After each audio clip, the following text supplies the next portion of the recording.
Amém. Glória a Deus. Vai cantar de novo, né? Nós vamos ler a palavra de Deus no Evangelho de Mateus, no capítulo 7.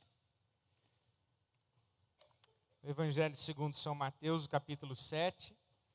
Vou oferecer para você hoje à noite um sermão de 3 pontos. Vou ler o texto, sair do texto, não voltar nunca mais para o texto. Texto a pretexto. Mateus capítulo 7. Mas é um texto com contexto, você vai perceber. Mateus capítulo 7, eu leio o verso 15. Mateus 7, 15. Diz assim a palavra de Deus, palavras de Jesus. Cuidado com os falsos profetas. Cuidado com os falsos profetas. Eles vêm a vocês vestidos de peles de ovelhas, mas por dentro são lobos devoradores. Vocês os reconhecerão por seus frutos. Pode alguém colher uvas de um espinheiro ou figos de ervas daninhas? Semelhantemente, toda árvore boa dá frutos bons, mas a árvore ruim dá frutos ruins. A árvore boa não pode dar frutos bons. Toda árvore que não produz bons frutos é cortada e lançada ao fogo. Assim, pelos seus frutos, vocês reconhecerão os falsos profetas. Cuidado com os falsos profetas. Vamos orar? Deus nosso Pai, pedimos-te, pelo Teu Espírito Santo que nos guia a toda a verdade, que o Senhor nos livre dos falsos profetas, das falsas profecias. Que não haja em nossa boca falsa profecia, que não haja no meio de nós falso profeta. Que não haja em nosso coração lugar para a mentira travestida de verdade. Pedimos-te assim, Pai, pelo Teu Espírito, em nome de Jesus e para a Tua glória. Amém. Nesse tempo de convulsão social no nosso país, a igreja tem uma página de destaque nos jornais e nas revistas semanais. Estranhamente e tristemente, quando nós lemos os jornais e as revistas semanais e percebemos que nós somos a notícia, nós não nos enxergamos ali. Eu não me lembro a última vez em que li um jornal falando de nós, os evangélicos, e imaginei que alguém estaria falando de mim, ou digamos mais claramente, a carapuça não me serve. E eu gosto desta hashtag das redes sociais, que é uma brincadeira, mas é uma brincadeira verdadeira, quando a gente diz, fulano não me representa, ele não me representa, ele não me representa, ele não me representa, ele não me representa, isso não me representa.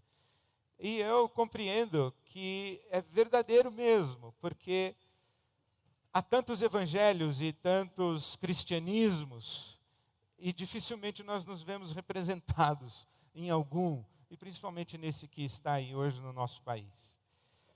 O apóstolo Paulo escreve à igreja da Galácia, por exemplo, aos Gálatas, dizendo o seguinte, que é uma pena, e ele lamenta muito, e adverte à igreja da Galácia, que eles, tendo abandonado o evangelho da graça de Deus, passaram a seguir um outro evangelho. E o apóstolo Paulo chega a dizer, maldito seja, amaldiçoado seja aquele que prega um outro evangelho.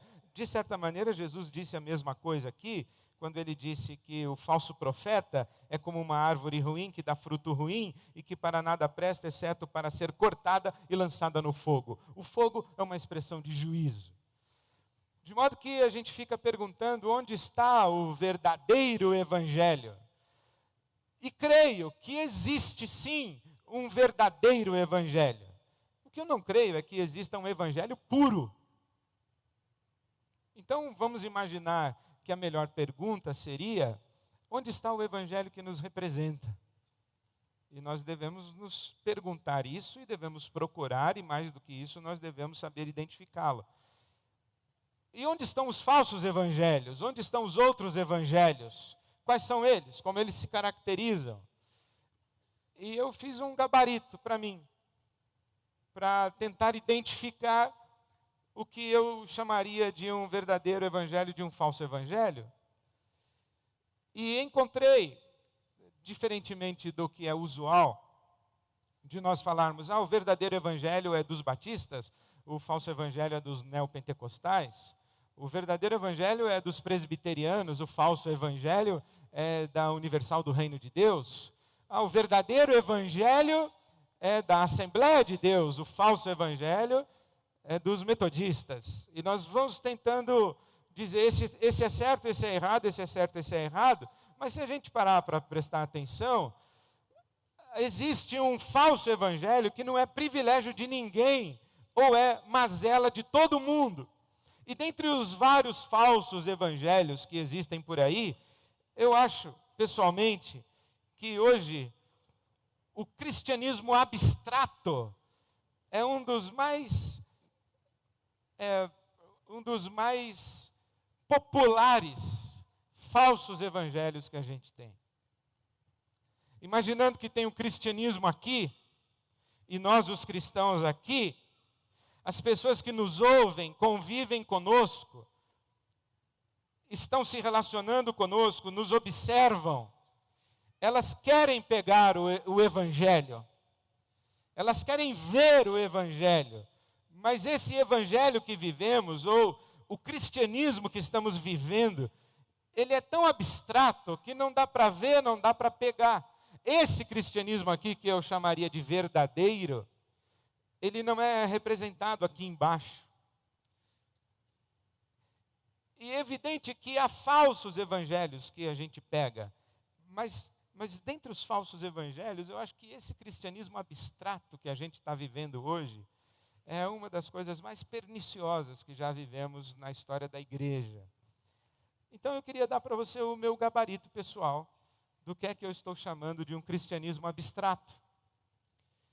Eu não estou falando da igreja A, B ou C, do pastor A, B ou C, eu estou falando de mim e de você, eu estou falando da Igreja Batista de Água Branca, eu estou falando do seu coração e do meu coração, porque eu tenho certeza que aqui, na nossa comunidade local, na Igreja Batista de Água Branca, existe muito cristianismo abstrato, e aqui entre nós existem muitas pessoas que vivem cristianismo abstrato, e que no seu coração e no meu coração há muitas expressões de um cristianismo abstrato. Então vamos lá, eu vou lhe dar o meu gabarito, você vê se serve para você, e se você puder me ajudar ao final, aumentando a minha lista, vai ajudar bastante a discernir o tempo e discernir os caminhos de fé para nós. Então vamos lá. Primeiro, o cristianismo é abstrato quando você crê em realidades, mas não interage com elas. Tiago capítulo 2, versículo 19, o Tiago diz assim: você crê que existe um Deus, você faz bem, porque até o diabo crê e estremece. Mas se você não se relaciona com Deus, não se submete a Deus, se você não confia em Deus, se você não alinha a sua vida com a vida de Deus, o fato de você crer que existe um Deus não significa absolutamente nada. É a mesma coisa que eu acreditar que existe a Austrália, eu acreditar que existe o Barack Obama e eu acreditar que existe o Rio Amazonas. Eu nunca mergulhei nas águas do Rio Amazonas, nem as naveguei. Eu nunca troquei um aperto de mão com o Barack Obama ou uma ideia com ele, se ele porventura achar que eu tenho uma ideia boa para trocar com ele. E também nunca visitei a Austrália. Quer dizer, eu creio que a Austrália existe, que o Barack Obama existe e que o Rio Amazonas existe. Mas isso não afeta a minha vida em absolutamente nada, porque eu não estou interagindo com estas realidades nas quais eu creio ou de cuja existência creio. Há muita gente que crê em Deus, crê que Deus existe e acha que isso basta. Por exemplo, você crê que existem demônios, diabos, espíritos malignos, espíritos imundos. Você acredita nesse negócio quando o pessoal diz assim que está com o diabo no corpo, que isso aí existe mesmo? Se você existe, eu pergunto para você, você considera a possibilidade de que esses espíritos malignos, eles afetam a sua casa? Eles afetam o seu casamento? Eles afetam a sua família? Eles atacam seus filhos? Eles interferem na sua maneira de pensar, na sua maneira de sentir, na sua maneira de viver? Eles criam circunstâncias para você? Eles empurram você para determinadas situações? Eles constroem armadilhas para você cair? Eles estão preocupados em destruir você, a sua vida, a sua família, a sua comunidade. Estão preocupados em destruir as pessoas. Você acredita nesse negócio? E daí que você acredita? O que você faz? Como é que você se relaciona com essa realidade? Porque acreditar na existência, sem interagir com essas realidades nas quais cremos, torna essa crença o fundamento para uma coisa muito abstrata. Porque você diz assim, eu acredito em Deus. E aí a pessoa diz, bom, mas deixa eu pegar Deus na sua vida, e ela não consegue encontrar nada de Deus na sua vida. É um cristianismo abstrato. 2, o cristianismo é abstrato quando você participa do ritual litúrgico sem o afeto do seu coração. O cristianismo é abstrato quando ele tem muita liturgia e muito ritual, mas não tem paixão, não tem afeto. O profeta Isaías fala ao povo de Israel, capítulo 29, versículo 13, ele diz assim, palavra de Deus ao povo de Israel, esse povo me honra com os seus lábios, mas o seu coração está longe de mim. Tem o ritual, mas não tem o afeto. Tem o ritual, mas não tem a devoção. Tem o ritual, mas não tem a paixão. Tem o ritual, mas o ritual não interpela. O ritual não me chama. O ritual não me comove. O ritual não me desestabiliza. Exemplo, você pega o pãozinho da ceia ou da Eucaristia, e aí você pega o pãozinho e com essa mão você segura o pão na ceia memorial do Senhor Jesus Cristo, e com essa você responde o SMS. E aí você come o pão. Aí a pessoa que está do seu lado fala, pastor ainda não mandou comer. E você, não mandou. Aí, e agora? E agora comeu já o pão. Meu. Onde é que você está? Você está com um negócio na mão que chama pão, e que representa o corpo de Cristo partido por nós. Aí você come, não percebe que comeu. Se bobear, não sabe nem por que comeu. Por que deveria comer ou deixar de comer. E aquele pão que fala do corpo de Cristo partido por nós, que fala da morte de Jesus, não lhe interfere em nada na sua consciência, não desperta nada nas suas emoções, e não tem nenhuma consequência na sua segunda-feira. É ritual sem afeto. E o Deus disse para Israel que estava cansado desse negócio. E eu não duvido que ele esteja cansado de alguns de nós também, se não de todos. Deus que nos ajude. Amém. Terceiro, o cristianismo é abstrato quando ele está baseado em convicções doutrinais, sem a prática da generosidade. É muita crença e pouca fraternidade. Essa semana eu conversava com um amigo, e ele fazendo para mim perguntas sobre predestinação e livre-arbítrio. Aí eu falei, olha, eu acho isso interessante, mas para mim não é mais o que me mobiliza. Não é mais o que me mobiliza. Vamos pensar num céu versão do Pica-Pau, que a gente chega no céu, para no portão, aí o São Pedro vem abrir a porta, aí a gente quer entrar e tal. Aí nesse céu do Pica-Pau que a gente está entrando, aí vai ser um céu mais up to date, né? Vai ser um céu assim que o cara vem com iPad, ou sei lá o quê, ou você já vai com chip instalado, que... Não, chip não, porque acho que é a marca da besta, né? Que é o que dizem por aí, mas eu não sei. Mas você chega lá no céu, aí o São Pedro fala para você, predestinação ou livre-arbítrio? Predestinação, está fora. Era livre-arbítrio. Não faz mais diferença. Não faz mais diferença isso. E mesmo que a gente tenha algumas convicções e que a gente diga, não, isso aqui é a verdade da Bíblia Sagrada, como é que a gente se agride a partir daquilo em que há controvérsias e não se confraterniza com base naquilo em que somos unânimes?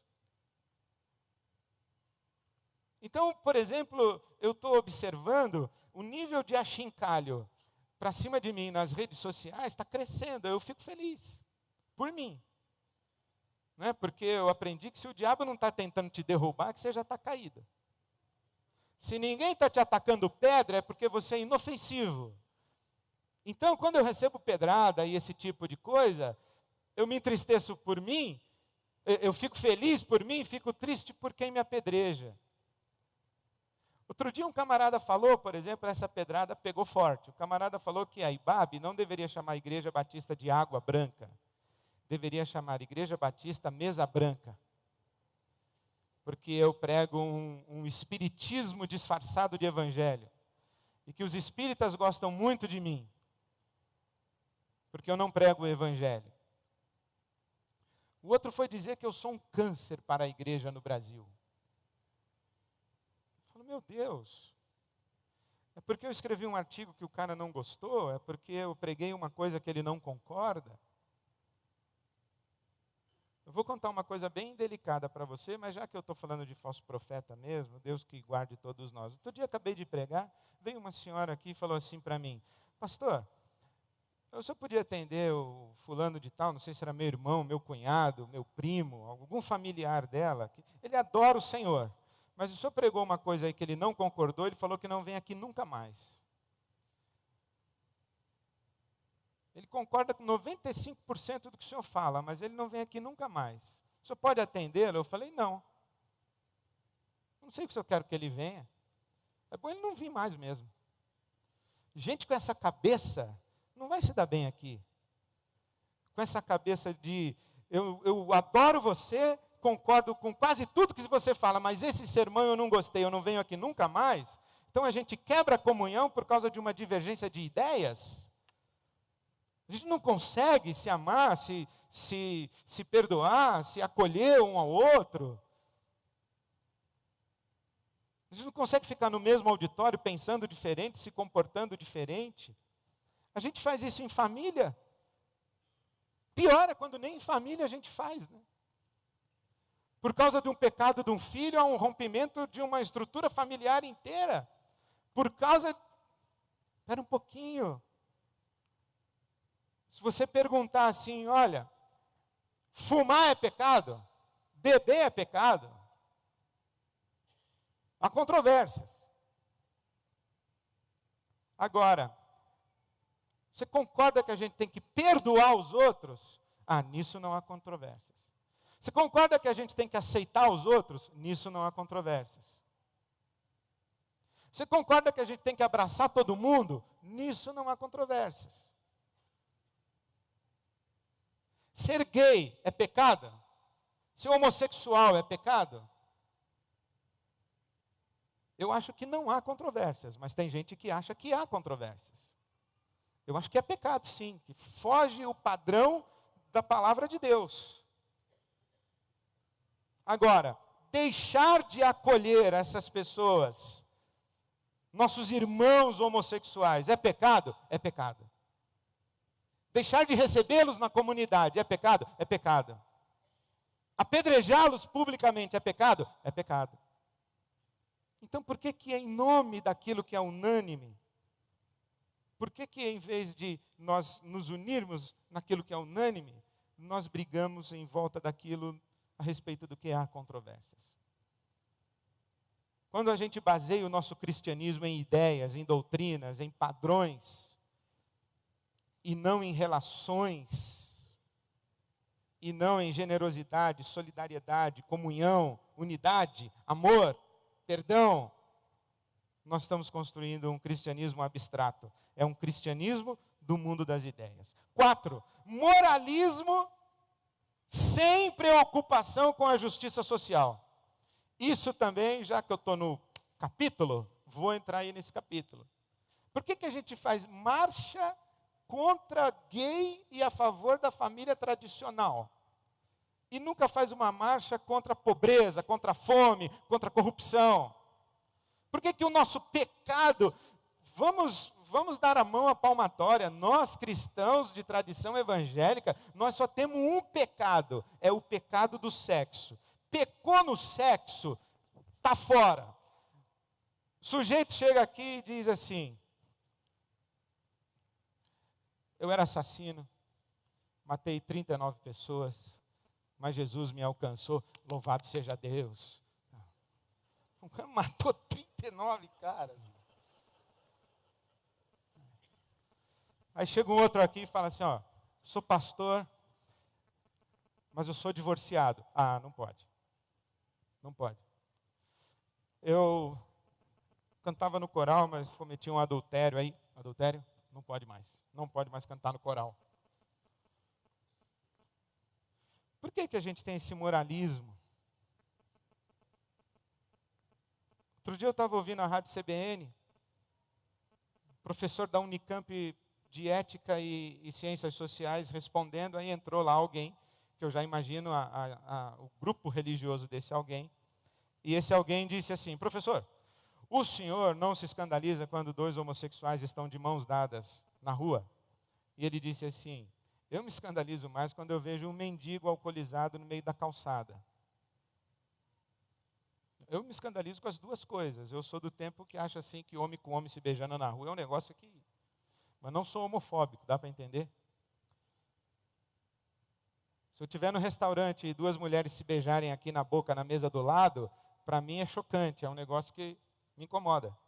Mas não sou homofóbico, entendeu?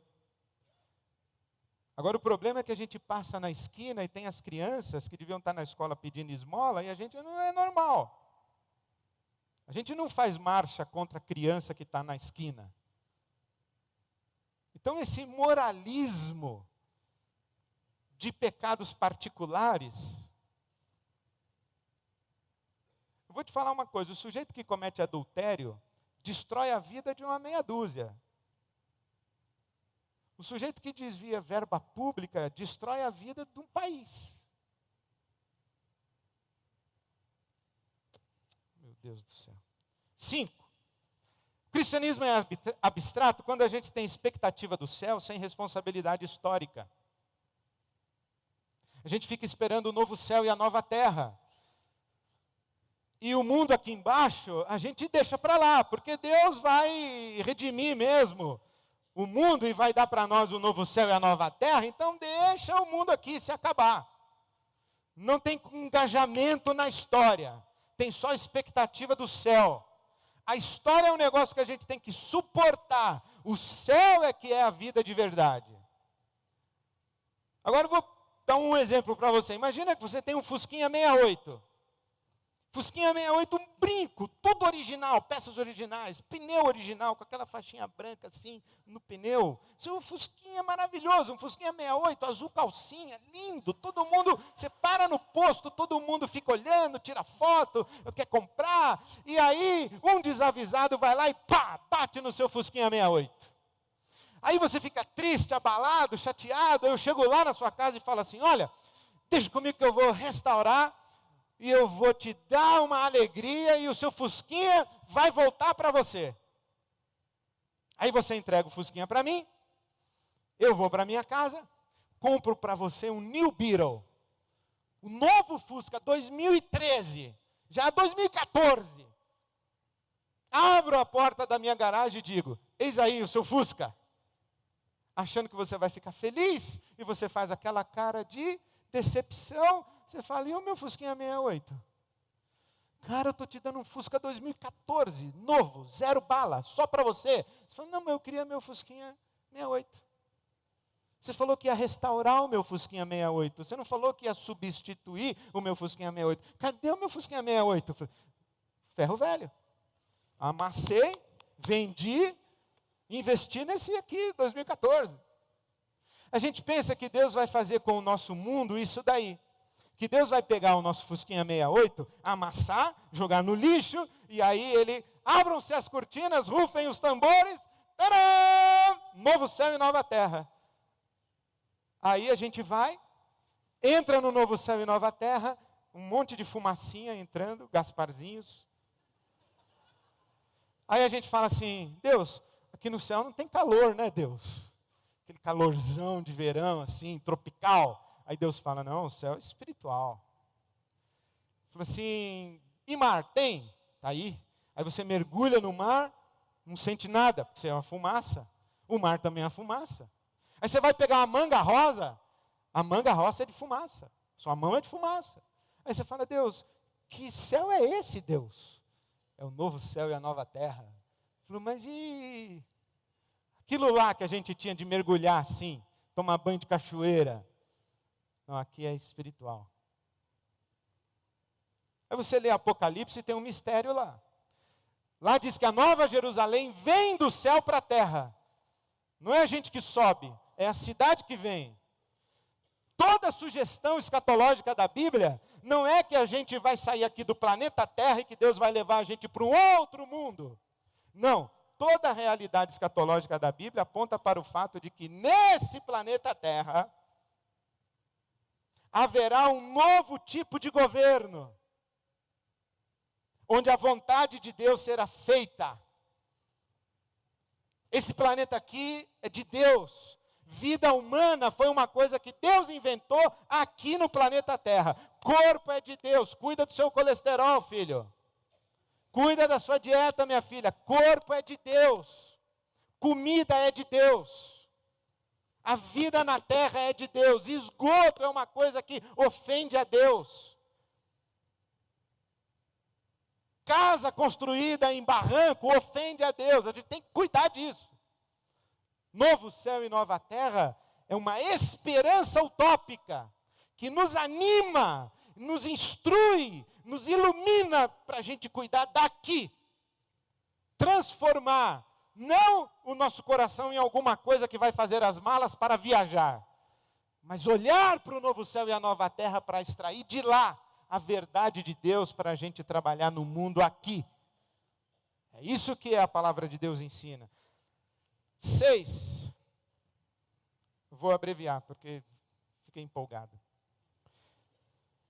Relação com o mundo dos espíritos, sem engajamento no mundo dos homens. Isso faz lembrar o meu amigo pastor lá em Brasília.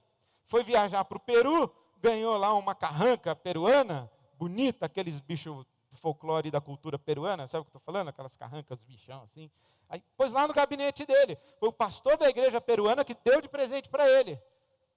Pôs lá no gabinete dele. Aí entrou um irmão, falou assim, pastor, essa carranca aí é do demônio, hein? Temos que amarrar isso aí, quebrar isso aí. Aí o meu amigo pastor disse assim, ô meu irmão, você votou em quem na última eleição? Aí quando o cara disse o nome, ele falou, meu filho, não adianta você amarrar lá em cima e soltar aqui embaixo. Não adianta. Você amarra lá e vota nele aqui, aí não vai dar certo, cara. Você está preocupado demais com o mundo dos espíritos e está muito displicente, negligente, ingênuo no mundo dos homens. 7. Religião separada da vida. Me mandaram pelo Twitter. Pastor, onde está a igreja enquanto o povo está na rua? Eu acho que esse irmão deve ter um espírito carnavalesco nele, que ele quer o bloco dos evangélicos. É o bloco dos evangélicos. Onde está a igreja? A igreja está no meio do povo. A igreja está onde sempre deveria estar. No meio do povo. como sal e luz, e como fermento na massa. Nós somos o sal da terra. Nós não somos um sal para a gente pegar todo o sal, aí a gente reúne todo o sal aqui nesse cantinho, aí nós o sal, eles os brasileiros, e a gente faz aqui a nossa marchinha do sal. Ou a gente faz um bloco do sal no meio do bloco de não sei quem, que vai estar no outro bloco lá. Mas onde está a igreja? A igreja tem que estar misturada. A igreja tem que estar no meio do povo. A igreja, por quê? Sabe por quê? Porque a igreja é povo. A igreja é povo. Essa agenda do nosso país hoje é a nossa agenda. Nós estamos há tanto tempo falando de justiça, nós estamos tanto tempo falando a respeito de solidariedade, nós estamos tanto tempo falando a respeito de leis respeitadas, estamos falando tanto tempo a respeito de ética. Aí na hora que o povo vai para a rua pedir justiça, ética e tal, a gente fica falando, os baderneiros, os arruaceiros, os vândalos. Vândalo tem em tudo que é lugar, na Fiel Corintiana, na Sangue Santista, na Torcida Independente, na Mancha Verde, tem também na rua. Agora na rua também tem os nossos irmãos brasileiros, nós clamando por justiça nesse país. Então não vamos fazer o nosso bloco evangélico, vamos com o povo, no meio do povo. Jesus andava no meio do povo. Jesus não andava com escolta, não andava blindado. E toda vez que tentaram blindar Jesus, ele repreendeu. Criancinha queria correr para Jesus, falava, não, aí deixa vir a criança. O idoso, a mulher viúva, quem vinha para Jesus, ele estava ali misturado no meio da gente. O filho do homem não tem onde reclinar a cabeça. Ele anda por aí. 8. Clichês a respeito de como a vida deve ser, sem a coragem de encarar a vida como ela é. Esse negócio aqui me pesa um pouco. Me pesa. Clichês a respeito de como a vida deve ser, sem encarar a realidade da vida como ela é. Nós precisamos de uma teologia mais rodriguiana. A vida como ela é, nós não podemos tapar um sol com a peneira. Então o pessoal diz assim, o pastor Ed não acredita em milagre. Eu acredito, eu só não vejo. Mas eu acredito. A gente tem que admitir. Tem que admitir, eu digo isso. Não é para desencorajar você, não é para diminuir sua fé, não é para roubar sua esperança, não é para nada disso. É apenas para tentar fazer você pensar um pouquinho mais e ressignificar a sua fé, a sua relação com Deus e as suas expectativas a respeito de Deus, para você não se frustrar, para você não ficar com raiva de Deus, para você não viver mexido pela culpa, para você não ficar se perguntando o que eu fiz de errado, por que Deus não ouviu minha oração. Determinadas orações que você faz, não é que Deus não ouve a sua oração, Ele não ouve de ninguém que fez essa oração que você fez. Então a gente tem que parar para pensar um pouquinho. Então eu digo, eu não vi um morto levantar, nunca estive num velório em que um camarada chegou lá, viu a viúva chorando e falou assim, em nome de Jesus, levanta. Aí o sujeito levanta, dependendo, tem que perguntar para a viúva antes. Quer que faça levantar ou quer que fique aí? Vai que a viúva fala, não, deixa ele aí. O Senhor já levou, deixa ele aí mesmo. Tem que perguntar antes para a viúva.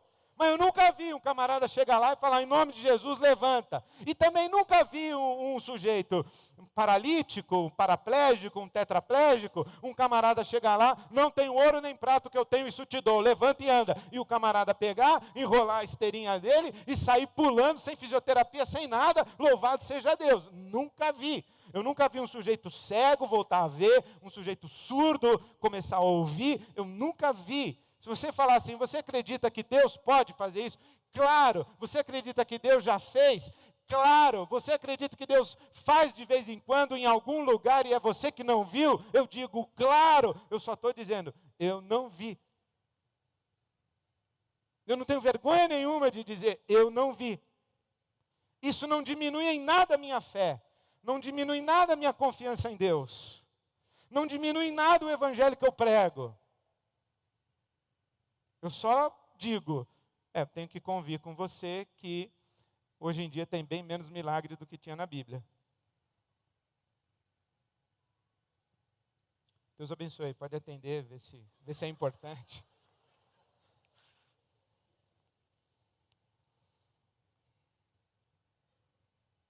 Tem que casar virgem porque o sexo é para o casamento. Isso aí é a vida como gostaríamos que fosse. E a vida como ela é? Como é a nossa juventude? Como é a vida dos nossos irmãos solteiros, viúvos, descasados? A gente finge que não vê nada. Não pode sonegar impostos. Tá, e os nossos empresários? A gente finge que não vê também. Não pode participar da máquina de corrupção. Bom, e os negócios que são feitos pelos nossos irmãos e que inclusive resultam em generosas ofertas nas nossas comunidades? A gente finge que não vê também. É muita hipocrisia, pessoal. A gente tem que ver a vida como ela é e dar resposta para a vida como ela é. Porque com o pé na lama, todo mundo aqui está com o pé na lama. Tem uns caras que estão com até o pescoço na lama, mas cada um sabe a lama que lhe é suportável. O que a Bíblia ensina é que a gente pode ter lama no pé e lavar à noite. Porque para andar pelo mundo, a gente vai transgredir, a gente vai esbarrar em alguma coisa, a gente não é perfeito. Então, quando Jesus falou que ia lavar os pés dele, ele falou, não vai me lavar. E aí Jesus disse para ele, você já está limpo pela palavra que eu te disse, mas eu preciso lavar os seus pés. Só os seus pés. O Pedro não vivia na lama lá. Não vivia enfiado num chiqueiro. Mas ele tinha pé sujo de lama. 9. O cristianismo é abstrato quando ele é o cristianismo do eu, que não sabe pronunciar o nós. Isso aí para você, meu querido irmão, minha querida irmã, com todo carinho, com todo afeto, que está me ouvindo ao vivo pela internet, sai dessa vida. Se isso é o seu ocasional, Deus te abençoe, mas se isso é o seu habitual, sai dessa vida. Não dá para você ser cristão na sua sala, diante de uma tela de computador.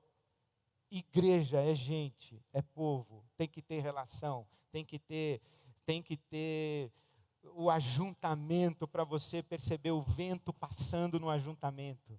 Tem que ter troca de olhares, tem que ter abraço, tem que ter gente chata para você ter que tolerar. Porque, olha, para participar de igreja, o sujeito tem que ser muito crente mesmo. Se não for crente, não aguenta a igreja. O Bruce Shelley, ele disse o seguinte, que a igreja é que nem a Arca de Noé. Se não fosse a tempestade do lado de fora, ninguém ia aguentar o fedor do lado de dentro. A igreja é esse lugar, mas é a arca, pessoal. A igreja é a arca. A gente tem que estar na igreja. Tem que ter gente para a gente pedir oração, tem que ter gente para nos ensinar a Bíblia, tem que ter gente para nos exortar, nos animar, nos visitar, tem que ter gente para a gente trocar. Não dá para Cristo sim, igreja não. Não existe isso. Não existe isso.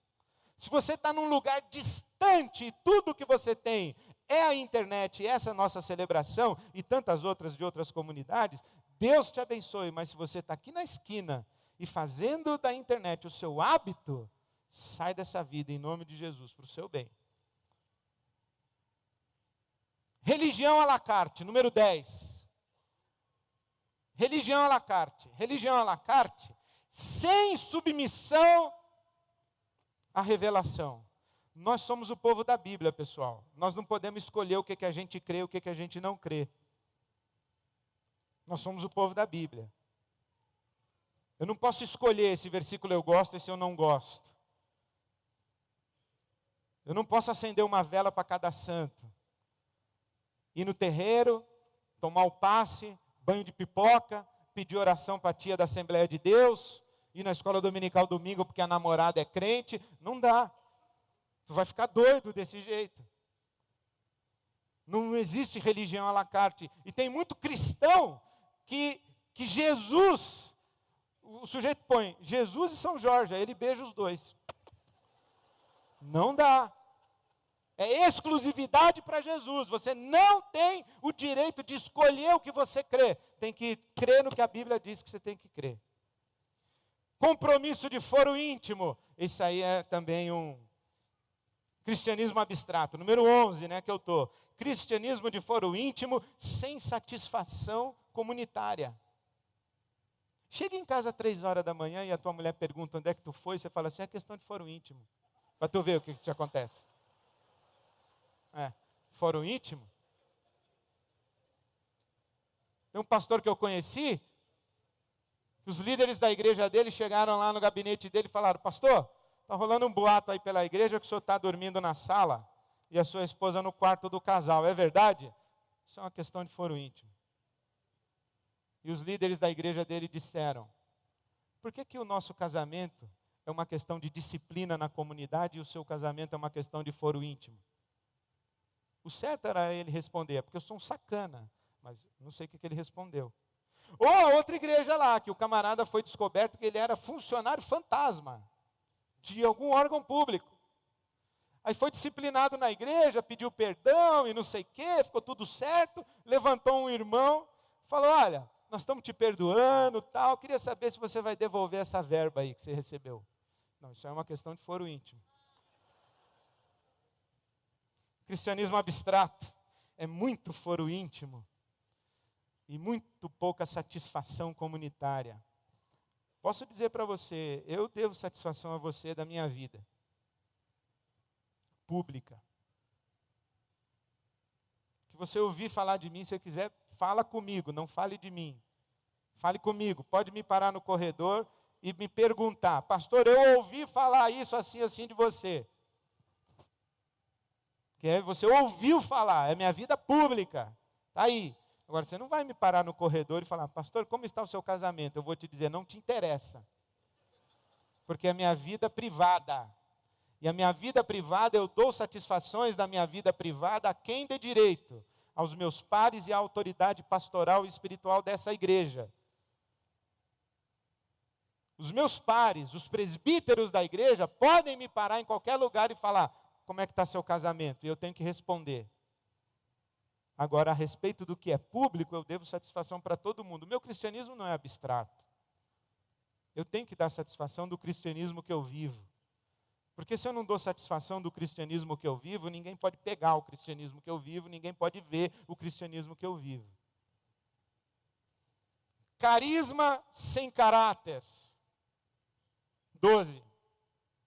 Em teu nome profetizamos, em teu nome expulsamos demônios. Aí Jesus fala, não sei quem vocês são. Em teu nome falamos em línguas estranhas. Fala, então, tão estranha que nem eu entendi. Não sei quem vocês são. Não conheço vocês, nunca conheci vocês, porque vocês não têm caráter. Vocês são lobos, devoradores. Vocês nunca fizeram a vontade do meu Pai. Então eu não sei quem vocês são. Muito carisma, pouco caráter. 13. O cristianismo é abstrato quando a gente tem um Deus de invocação e muitos outros deuses de devoção. É quando a gente invoca o Deus Criador dos céus e da terra e Pai de nosso Senhor Jesus Cristo, mas toma decisão baseada no dinheiro. Quando a gente invoca o Deus Criador dos céus e da terra, o Deus e Pai de nosso Senhor Jesus Cristo, mas a gente toma decisão baseada na conveniência pessoal, no prazer imediato, naquilo que nos é mais interessante, na nossa conta de relação custo-benefício, a gente vai transgredindo, a tal ponto que eu não sei quantos de vocês viram na internet os camaradas agradecendo a grana da corrupção lá em Brasília. Deus, agradecemos aqui essa grana que chegou para nós, o pessoal entendeu. Era grana de corrupção, eles estão agradecendo a Deus, não dá para entender. Eu li o Tropa de Elite 1 e 2, o livro. E tem uma história muito interessante, de uma facção que ia tomar o morro a outra facção. A boca de fumo lá do outro e tal, ia um morro. Aí no meio da reunião que os caras estavam lá arrumando as armas e não sei o quê, um levantou e disse assim, o Espírito Santo me revelou que não é para ir hoje. Falei, meu Deus, eu não consigo entender. Mas um é o Deus da invocação. O outro é o Deus a quem o seu coração está devotado e em razão de quem você realmente vive. 14. Acaba em 15, viu, pessoal? Ufa. Acaba em 15. 14. O cristianismo é abstrato quando ele é praticado naquela de venha a nós tudo, ao vosso reino nada. É gente que se converte, mas com um paradigma na cabeça, que é, eu me converti, e agora que eu entreguei minha vida a Deus, Deus vai fazer um monte de coisa por mim e para mim, que antes ele não fazia porque eu não era filho dele.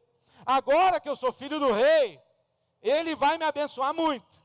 É claro, as pessoas ouvem um evangelho de Deus vai fazer isso para você, Deus vai te dar isso, Deus vai te dar aquilo, Deus vai te abençoar desse jeito, Deus vai te abençoar daquela maneira, é tudo Deus vai fazer, Deus vai fazer, Deus vai fazer, e está certo, Deus faz bastante coisa pela gente mesmo. Mas Jesus Cristo é o Senhor, então Ele pode fazer tudo para mim, porque Ele é o dono de tudo. Em vez de Jesus Cristo é o Senhor, então eu devo fazer tudo para Ele, eu devo fazer tudo por Ele. Não é um cristianismo de compromisso com o reino de Deus e a justiça do reino de Deus. É um cristianismo de compromisso em pedir e esperar o que comer e o que vestir e o que beber. É um cristianismo abstrato. Como disse Tiago no capítulo 2, você tem fé? Me mostra as suas obras. Você tem fé que Deus vai fazer coisas para você? Deus te abençoe, tomara que Ele faça mesmo. Mas eu quero saber o que é que você faz para Deus. Porque a fé sem obras é morta. E como disse o profeta, a fé sem obras é morta. E porque é morta não é fé, é fétida. 15. A busca da face de Deus, independentemente do acolhimento da face do outro. Amar a Deus acima de todas as coisas e ao próximo como a si mesmo. 1 de João, capítulo 4. Quem diz que ama a Deus a quem não vê, como pode dizer, é mentiroso, quando não ama seu irmão. Porque quem diz que ama a Deus a quem não vê e não ama o seu irmão a quem vê, é uma grande incoerência, porque Deus está falando aqui. Uma coisa que nós talvez negligenciamos, por causa da nossa cultura individualista e privativista, é que nós buscamos a Deus assim, o Deus que está na sala do trono, é o Deus que habita em luz inacessível, e tem uns caras que buscam o Deus interior. Nós buscamos o Deus encarnado. O Deus que se fez carne. Nunca Deus está tão próximo de nós quando alguém está próximo de nós. Ou quando alguém está próximo de nós. Então, você diz que ouve a Deus, mas não ouve a sua esposa, não ouve o seu marido, não ouve os seus pais, não ouve os seus filhos. Como é que você ouve a Deus? Explica para mim como é que você ouve a Deus. Eu sou um homem bom. A tua mulher te acha um homem bom? A minha mulher, ela tem problema. Você precisa conhecer a minha mulher, pastor. Aliás, ela não acha que ninguém é um homem bom. Ninguém presta para ela, só ela.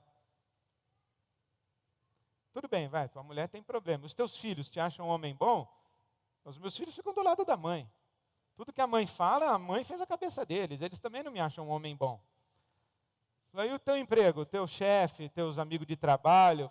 Estou meio desempregado. Esse ano eu não sei o que acontece comigo, pastor, acho que é maldição hereditária. Eu estou no 4º emprego esse ano. Tua mulher, teus filhos, os caras que trabalham contigo, os caras para quem você trabalha, ninguém te suporta, só Deus. Então tu é um cara insuportável, bicho. Teu cristianismo é abstrato. E a senhora, por exemplo? E a senhora? Fofoqueira, intriguenta. Fica contando a vida dos outros aí com desculpa de que está pedindo oração. Vamos orar pela fulana, está com crise no casamento. Não soube? Vou te falar, viu? Você não tem amigo, não tem amiga, suas irmãs não te aguentam mais. Teu marido não vê a hora de Deus te levar para a glória e você ainda se acha uma mulher de Deus.